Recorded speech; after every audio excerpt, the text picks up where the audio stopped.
Salut, aujourd'hui je vais parler rapidement de diagrammes. Donc ça c'est un disque gradué que j'ai acheté neuf sur la bécannerie. Je l'ai acheté grosso merdo 22,50 € hors frais de port. Donc on va dire 28 € frais de port inclus. Je m'en débarrasse. Je m'en débarrasse. Le premier qui me file 17,80 € frais de port inclus. Ce truc là il dégage. Donc c'est un Motion Pro DTC je sais pas quoi là. En fin de compte c'est les graduations qui me plaisent pas. Vous voyez, là, on part de 0, 90, et arrive à 180 degrés, on retombe à 0. Et en fait, c'est chiant. Quand on a l'habitude d'utiliser un disque gradué dans les deux sens, directement jusqu'à 360 degrés, ça fait un peu bizarre d'utiliser ce truc-là. Donc bon, c'est extrêmement fonctionnel. Mais comme j'ai pris le pli sur l'autre, voilà, celui-là, je m'en sépare. Il n'a jamais servi. Il y a encore le film de protection. Et il est percé pour du vilebrequin au diamètre Peugeot et Motobécane. Je pense que ça doit être grosso merdo les mêmes diamètres. Donc voilà, ça dégage, je m'en sépare, je m'en servirai jamais. J'ai dû m'en servir à peine une fois, donc voilà.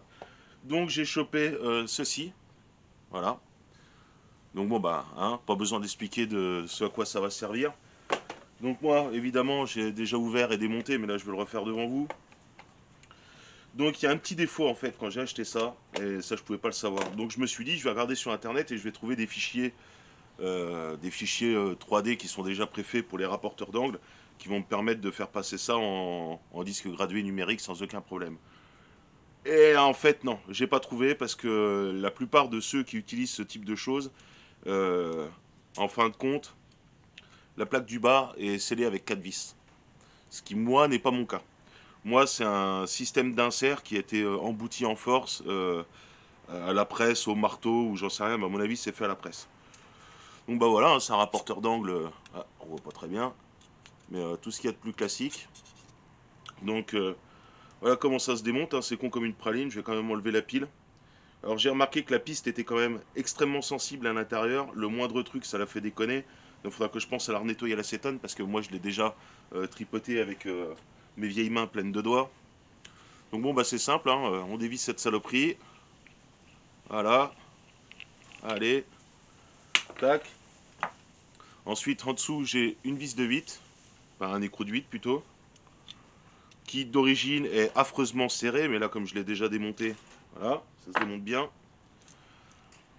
Voilà, le connecteur qui se pose sur la piste, une petite rondelle. Ensuite, ça s'enlève tout seul. Là, de l'autre côté, j'ai une petite bague de friction, rondelle de friction, on va dire. Donc ça, je vais l'enlever. Hop. Ensuite, pour dessertir ce truc-là sans tout défoncer, bah, c'est relativement simple. Moi, ce que j'ai fait, c'est que j'ai calé ce truc-là dans un étau le premier coup avec une douille derrière. Hop. Une petite rallonge comme ça pour aller directement le dessertir. Donc là, comme je l'ai déjà fait, forcément, ça va venir s'enlever tout seul. Je peux y aller au marteau. Voilà. Voilà. Et donc voilà la petite vis cannelée qui vient prendre ça et le serrer. Voilà, donc on voit très mal. Je sais que c'est chiant à faire voir à la caméra. Il y a des petites cannelures qui viennent s'emmancher là-dedans. Donc moi, le problème, c'est que c'est pas un système avec 4 vis. Donc je ne sais pas comment faire encore. Euh, Avec l'impression 3D, est-ce que je fais un système comme eux ils ont fait, où ça va se prendre directement dans les cannelures à l'intérieur du gros carré? Il faudrait que je mesure un gros carré, ça c'est un moyen, mais il faudrait que je mesure avec un plus gros. Donc il faudrait que je voie, je sais pas ce que je fais, si je fais ça, ou si je réusine tout simplement ce truc là directement autour, mais avec le carré qui est déjà pré-soudé dessus, on va dire. Ou alors si je fais un carré, que je le perce dans le milieu autour, que je le pose dessus et que j'y fais un point de soudure. Ça pourrait être faisable aussi. Un peu dangereux, mais peut-être faisable. J'avais pensé à un autre système aussi à l'impression 3D, c'est-à-dire ça, le refaire directement à l'impression 3D avec le carré. Et au lieu d'avoir cette espèce de pas de vis là, parce que ça, l'impression 3D, ça tiendra jamais, faire directement un système avec une vis à placo qui vient sandwicher tout le système. Le seul défaut de ce truc-là, par contre, c'est que du coup, mon capuchon qui est vissable et qui se visse là, dans le milieu, bah, je ne pourrais forcément pas le mettre. Donc, si je fais un système tout sandwiché comme ça à l'impression 3D, il faudra que je pense à refaire un capuchon, au moins pour protéger les pistes. Ce sera un capuchon le même que ça, mais qui s'en manchera un petit peu en force. Je mettrai une petite goutte de silicone au chaque coin et ça viendra s'emboîter, ce sera posé au silicone. Donc voilà, je sais pas encore comment je vais faire, ça on le verra dans la suite de la vidéo. Moi, là au moment même où je vous parle, j'en ai strictement, foutrement aucune idée. Donc moi je vais racasser un peu dans mon coin. En tout cas, ce qui est sûr, c'est que si vous achetez des rapporteurs d'angle comme ça, numérique Parkside, moi sur internet j'ai rien trouvé. J'ai posé la question sur un groupe de makers et pour l'instant j'ai pas encore de réponse.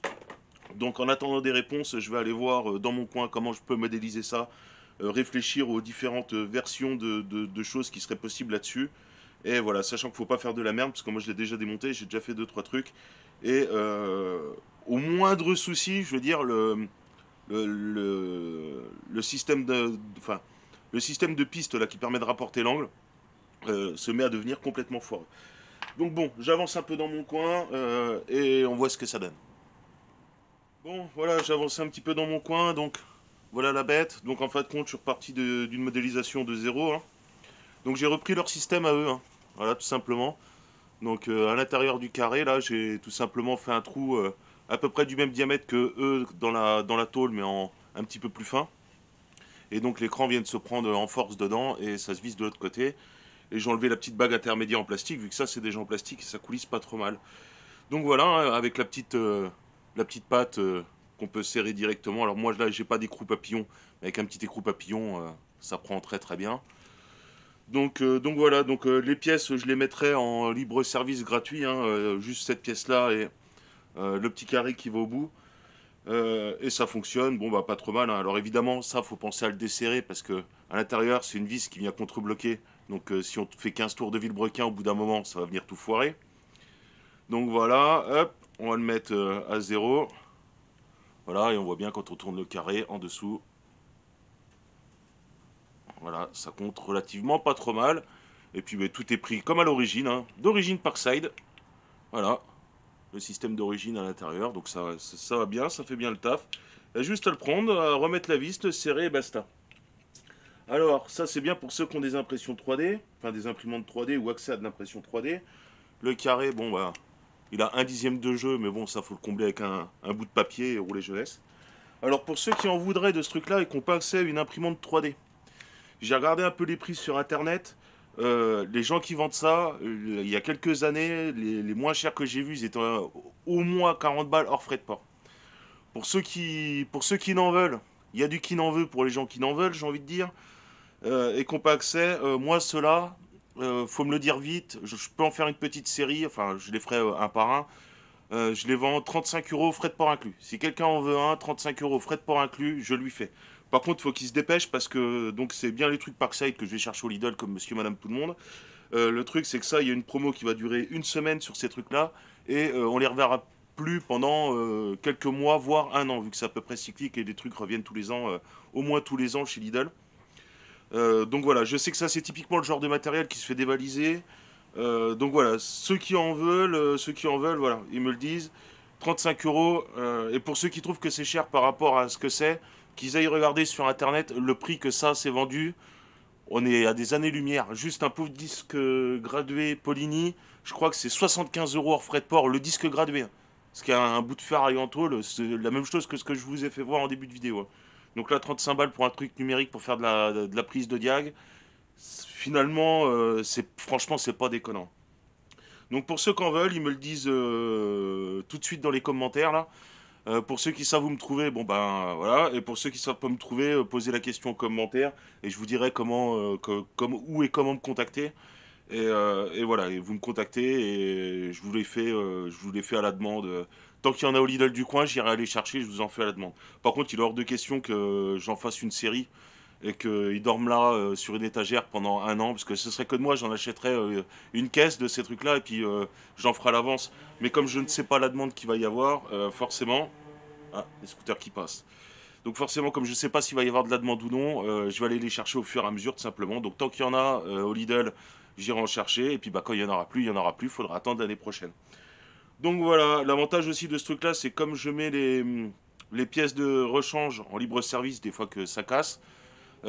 Si moi je suis plus là pour faire du SAV entre guillemets, vous pouvez télécharger directement le modèle sur internet et vous faire faire de la pièce de rechange par quelqu'un d'autre que moi. Donc ça c'est un avantage si vous prenez ce truc-là, c'est que même si moi je fabrique plus la pièce de ce truc-là, en 2 clics sur internet c'est téléchargé, vous demandez ça à n'importe qui, vous les fait, il va vous prendre peanuts de l'heure pour pouvoir imprimer ça et rouler jeunesse. Donc bah voilà, on a fait le tour. Donc si ça intéresse du monde, faites-moi signe. Et puis bah, pour tous ceux qui ont accès à de l'impression 3D, bon bah je vous mets les fichiers en libre service. Et puis voilà, c'est tout.